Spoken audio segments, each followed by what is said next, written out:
ჰანსი ფლიკი ნიკო კოვაჩის წინააღმდეგ. მწვრთნელები გერმანული საფეხბურთო სკოლის გამოსცემენ. ბარსა მიმდინარე სეზონში შესანიშნავ ფორმაში. კატალონიელები 20-25-ში დაუმარცხებელნი არიან. შედეგიანი და სანახაობრივების შეტევით ასპექტში, რასაც სტატისტიკა საშუალოდ შეხვედრაში 3 გატანილი გოლი მოწმობს.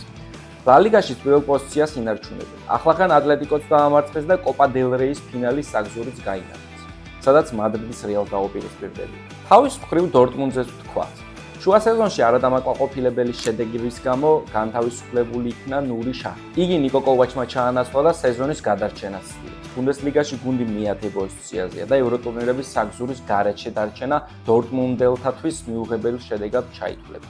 ბოლო ტურში დიდებული ასისტები დაარიგა კუთხურიდან ნიკო შლოტერბეკმა, რომელიც თამაშის შემდგომ შლოტერბეკემად შეირაცხა. ასევე სახსენებელია გუნდის ლიდერი სერხიუ გირასი. გვინეელს ფანტასტიკური სეზონი აქვს. ჩემპიონთა ლიგაზე უკვე 10 გოლი დაუბრუნდა, საიდანაც 2 ბლაუგრანას ლიგის ფაზის ეტაპზე გაუტანა. იმ შეხვედრაში კატალონიელებმა ბოლო წუთებზე სუპერ საბის ფერან ტორესის დუბლის ხარისხზე მიაღწიეს გამარჯვებას. ანგარიშით 2-0.